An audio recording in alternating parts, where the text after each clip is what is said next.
Bienvenidos a nuestra cuarta y última semana de clases del curso de Ética Ministerial. Ha sido un gozo, queridos hermanos, poder servirles nuevamente en la función de profesor de esta materia tan importante. Lamentablemente, mis queridos hermanos, no dispongo de mucho tiempo y por eso tal vez he estado un poco ausente tanto de los foros como también en la calificación de sus tareas, pero sí las estoy recibiendo y esta misma semana, hermano, voy a estar poniéndome al día para tenerle su calificación preparada ya terminando el curso. Ha sido un gozo, hermano, poder compartir nuevamente con ustedes. Es un grupo al cual tengo muchísimo cariño a cada uno de ustedes.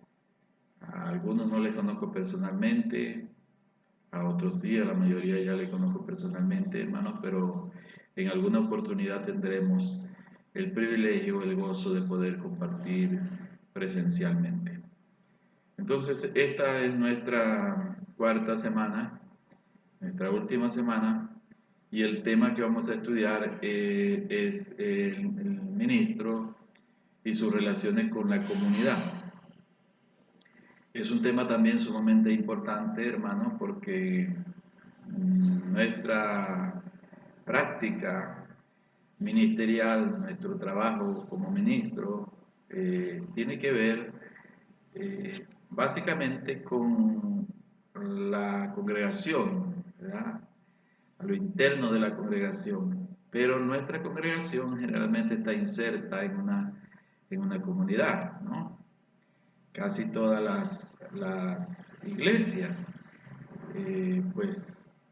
yo diría que todas, ¿no? Las iglesias pertenecen a una comunidad específica, aunque hay algunos templos fuera de las comunidades, ¿no? Que se encuentran en sitios tal vez céntricos, lugares comerciales, centros comerciales, pero la gente que viene a congregarse pertenece a la comunidad, a diferentes comunidades.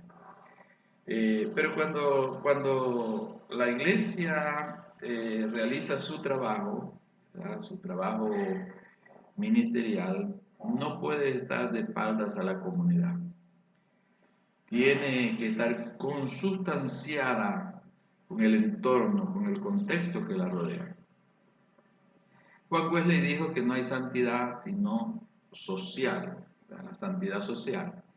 Esto indicando que el trabajo social, hermanos, es una parte importante del ministerio cristiano y por supuesto fundamental en el ministerio pastoral, la labor pastoral.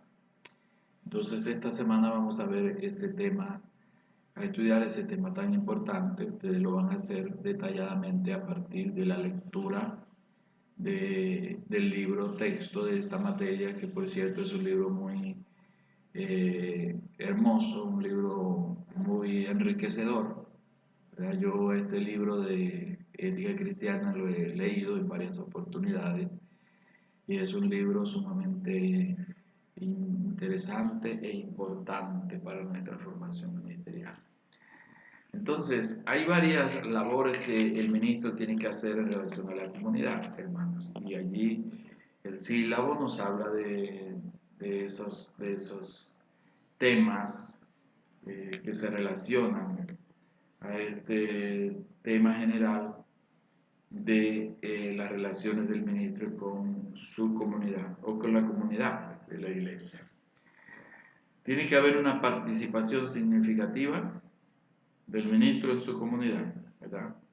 Cuando, por ejemplo, el nuevo pastor llega en un lugar, él tiene no solamente que relacionarse con su congregación, con los feligreses, sino también que darse a conocer con la comunidad, con el entorno. Ya algunos de ustedes que están estudiando quizás ya tienen años pastoreando y ya sus iglesias son conocidas en la comunidad y también sus ministerios son conocidos en la comunidad y ustedes como personas son bien valorados por la comunidad. Pero hay otros de ustedes que van a una obra práctica, ¿verdad? Van a salir una obra práctica el próximo año. Así que una de las primeras cosas que tienen que hacer cuando lleguen en una comunidad, en el lugar donde ustedes van a servir al Señor, es darse a conocer, presentarse. Tienen que relacionarse con lo que se llaman las fuerzas vivas de la comunidad, que son los entes, ¿verdad? Entes gubernamentales, entes sociales, personajes importantes de la comunidad. Es importante que se den a conocer, ¿no?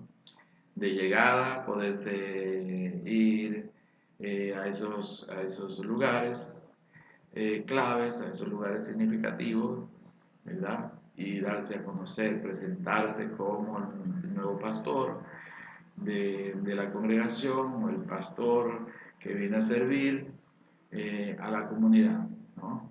Y eso es sumamente importante, mis amados hermanos, y que la iglesia pueda realizar ese trabajo y que el ministro pueda realizar esa labor, ¿no? Con la comunidad. Hay varios aspectos de nuestro trabajo con la comunidad que tenemos que revisar. Por ejemplo, el Sílabo nos habla de la vigilancia ética y el libro también le va a hablar de estos asuntos, ¿no? La vigilancia ética. Es decir, el pastor tiene que convertirse en una referencia moral en la comunidad, ¿verdad? Nosotros como ministros profesamos la santidad, pero el pastor mucho más es requerido una alta norma, una alta vida de ética, de santidad, tiene que distinguirse, ¿verdad? Por una conducta recta, por la honestidad, por la integridad en su carácter. Entonces, el ministro poco a poco va alcanzando esa autoridad moral en la comunidad, de manera que al paso de algún tiempo ya un pastor se convierte en una referencia ética en su comunidad, ¿no? Y siempre es llamado para casos cuando hay problemas morales en la familia, en algunas familias de la comunidad recurren a la consejería, sin aún ser miembros de la iglesia, recurren a la consejería pastoral, ¿no? Porque saben que va a ser una ayuda para sus vidas. O una madre viene al pastor, aunque esa madre no sea cristiana, viene a pedirle el favor de poder aconsejar a algún hijo extraviado, de poder intervenir en algún problema matrimonial, algún problema familiar, dependiendo también del tipo de comunidad donde estemos, ¿no?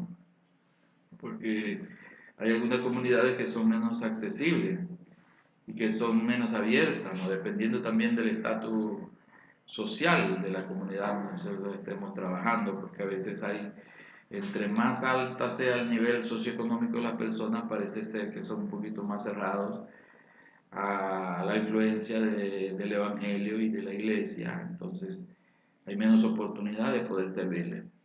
Pero en algunos lugares, en algunas comunidades, el pastor se convierte en una referencia ética, en un punto de apoyo del devenir ético, moral de la comunidad, ¿verdad? Y él se convierte en alguien que da las pautas, brinda pautas, ¿no?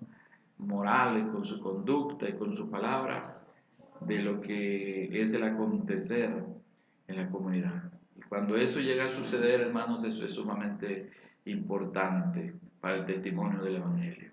Entonces, la vigilancia ética, también que el pastor esté pendiente de aquellos asuntos que atañen a la comunidad y que muchas veces hay corrupción en la administración de las finanzas que son para el servicio de la comunidad, ¿verdad?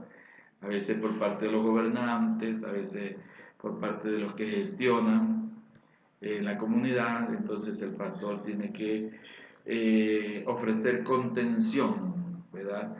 Para que sea respetado el, el, el pastor en la comunidad y para que su palabra tenga valor, tenga validez, ¿no? En cuanto a la ética en la comunidad. Mire qué importante.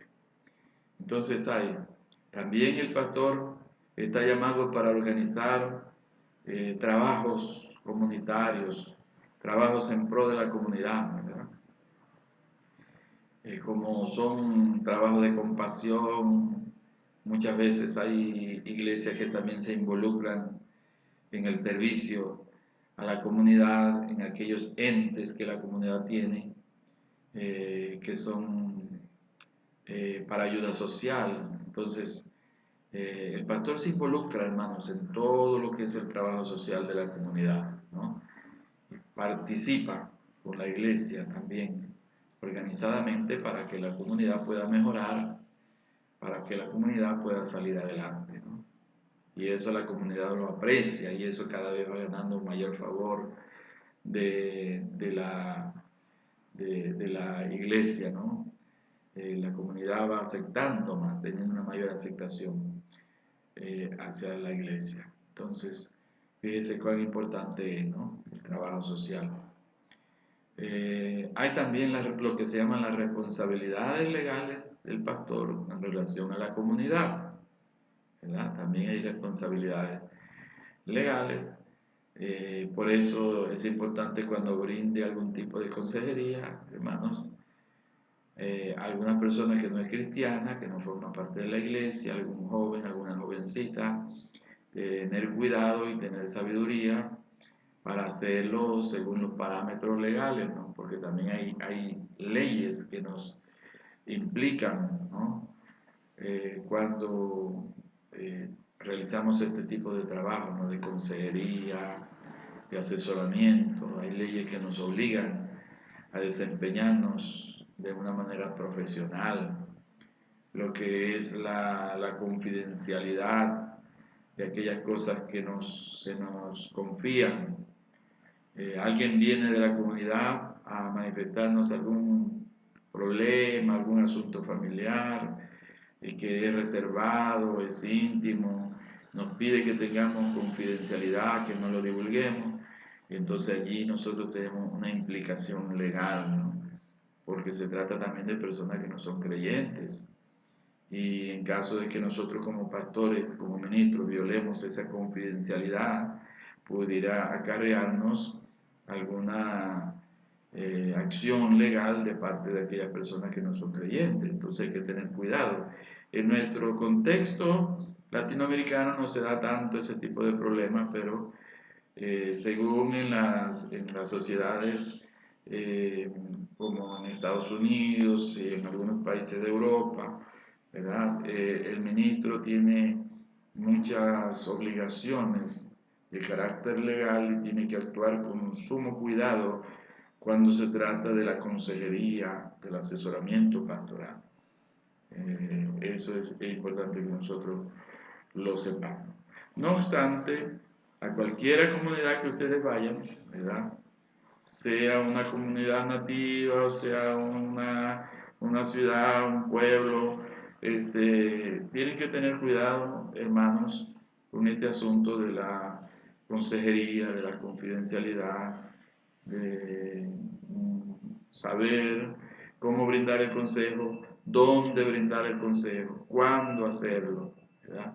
Porque muchas veces sobrevienen problemas de carácter legal, de carácter ético, por no haber sido consecuentes o no haber sido ordenados en cuanto a esto. Entonces, son asuntos muy importantes, ¿verdad?, que nosotros tenemos que ventilar o tratar. También tiene que tener cuidado con el trato a los menores del ministro, ¿no? Yo, hermanos, en mi trabajo como líder, superintendente, en algunas ocasiones tuve que tratar casos de, bueno, por lo menos en 2 ocasiones, casos de abuso a menores por parte de un ministro. Lamentable, hermano. Son casos muy delicados, casos muy tristes, cuando hay el abuso de un menor, ¿no? No fueron casos tan extremos, pero sí casos de caricia, de manoseo, que ya eran cosas delicadas. Entonces tuvimos que llegar a casos de disciplina de esos ministros, a suspensión de su retiro de sus credenciales. Son casos lamentables, se ven también, hermanos, en la iglesia. Entonces hay que tener cuidado como ministro, primero como estábamos hablando, ¿no? Anteriormente, no sé si fue la semana pasada, estuvimos hablando de las relaciones con el sexo opuesto, ¿no?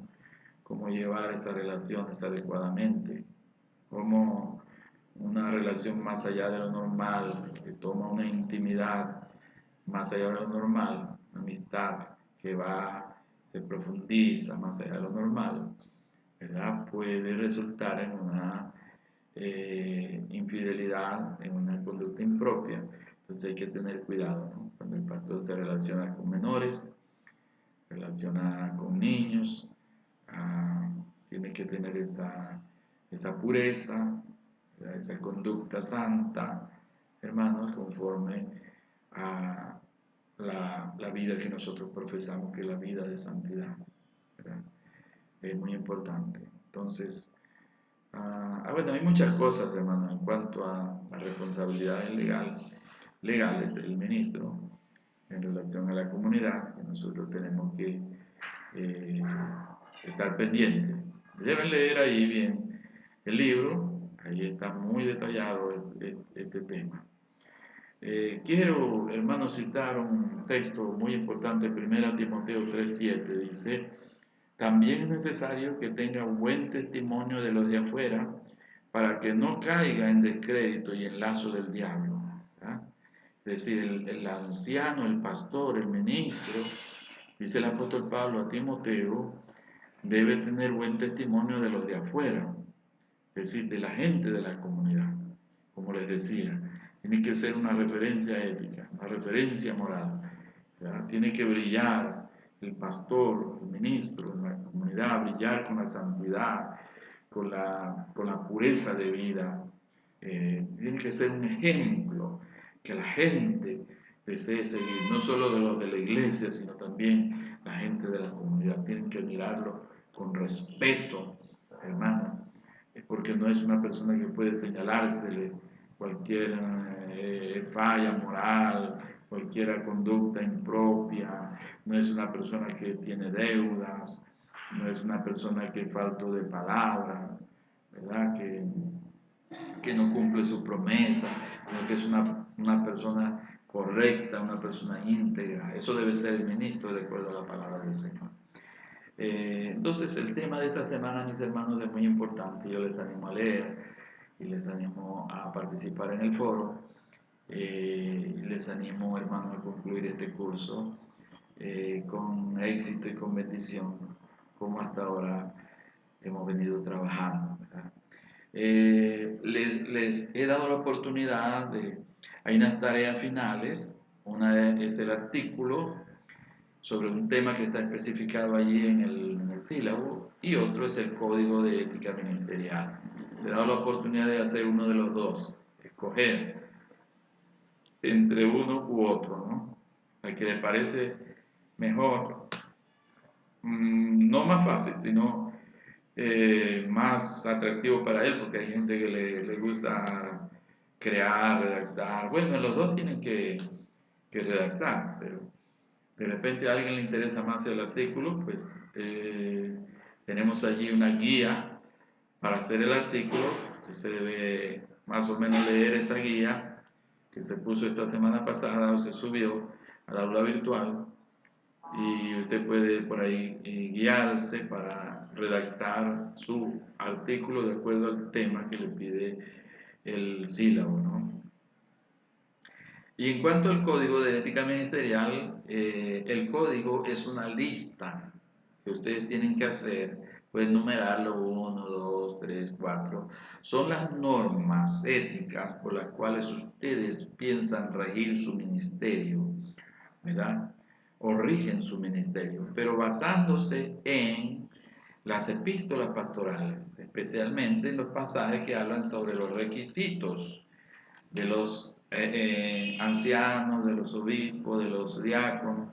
Entonces, eso, en Timoteo y Tito, ustedes se van a basar en esos pasajes para redactar una lista, ¿verdad? Por ejemplo, dice Timoteo, habla sobre lo que debe ser la conducta el pastor o del ministro en cuanto a su familia. Entonces dice acá 1 Timoteo 3, dice, marido de una sola mujer, irreprensible, sobrio, prudente, decoroso, hospedador. Entonces ustedes allí van sacando, de cada una de esas palabras ustedes pueden sacar una norma. Como ministro me comprometo a ser una persona de una conducta irreprensible, ¿verdad? Que no se me pueda tachar por nada, ninguna falla, ningún error que yo pueda cometer, sino que me propongo tener una conducta irreprensible.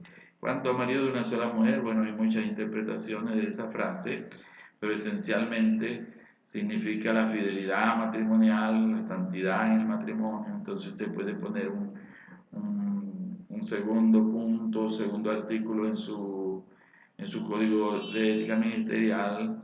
Mantendré un matrimonio santo, una unión matrimonial conforme a los principios bíblicos. Como marido me comportaré en una manera santa, fiel a mi esposa. Bueno, eso depende de la redacción de cada quien, ¿verdad? Y allí sigue, hermano. Cada una de esas cosas que dice, requisitos que están allí en las epístolas pastorales, ustedes lo pueden transformar en un artículo, en una norma de su código de ética ministerial. Esto en el libro de ética ministerial hay algunos ejemplos de códigos de ética. Por ahí ustedes se guían y hacen el suyo propio, ¿verdad? Cada uno hace su código de ética ministerial, los que escogen hacer esta tarea, hermano. Bueno, además está decirles, mis hermanos, que me siento muy gozoso nuevamente de poder servirles y con el favor de Dios nos vemos en un próximo curso. Dios les bendiga grandemente.